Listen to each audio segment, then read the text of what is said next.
Hola, hola, amigues i amics, benvinguts un dia més als reptes Jo em quede a casa proposats per Factoria d'Idees i Creacions. El meu nom és Àngels. Primer que res anem a dir la resposta de l'endevinalla d'ahir. Sí, la resposta era febrer, el mes de febrer.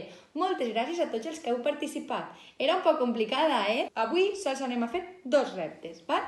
Anem a passar al repte número 1. Aquest és l'endevinalla i l'endevinalla d'avui diu així. Jo tinc 5 habitacions, per cada una un llogater, i a l'hivern, quan fred sol fer, tots hi estan ben calentets. Repetisc, diu, jo tinc 5 habitacions, per cada una un llogater, i a l'hivern, quan fred sol fer, tots hi estan ben calentets. Què és? Vinga, comenceu, penseu, practiqueu, que segur que ho endevinareu. I no oblideu deixar-nos la resposta en els comentaris del vídeo. Ara anem a passar al repte número 2. I el repte número 2 és una manualitat. Avui la manualitat és molt però que molt senzilla. Els materials que anem a necessitar són un foli, unes tisores, un llapis, goma per fer gas, un regle i rossos o colors. I una paleta que se m'oblidava. Doncs anem a començar. Anem a agafar el regle i amb el foli en horitzontal, anem a mesurar uns 4 centímetres. I ara el que anem a fer és unir aquests dos punts. I se'ns quedaria així. Jo vaig a fer dos vegades aquest rectangle. El que anem a fer són cercs. És un joc que aleshores podeu fer tantes cercs com persones que esteu a casa per a jugar dos punts. Jo en vaig a fer 2 i jugaré amb el meu germà.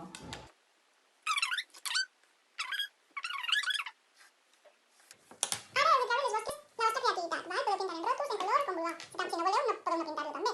Jo vaig a pintar en plastidecos. Jo he pintat la meva primera serp a punts i ara vaig a fer la segona. I l'he dibuixat així baix una cara.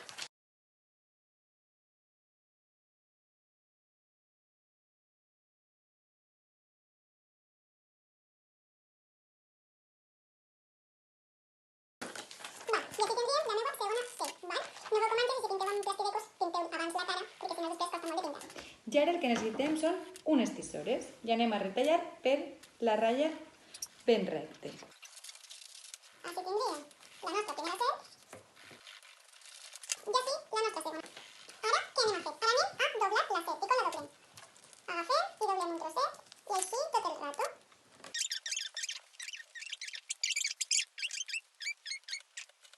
I així tindríem les nostres dues serps.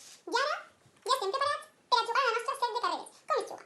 Doncs es ficaríem a terra, xicats, i consisteix cadascú amb la seva serp i amb una pateta a bufar a la serp. Aleshores heu de ficar una meta i una eixida. Ens col·locarem en l'eixida. Quan diguem ja comencem a bufar ben fort, ja veuré que és el primer que arriba a la meta. I amb això em despedisc, amics. Adeu, moltes gràcies!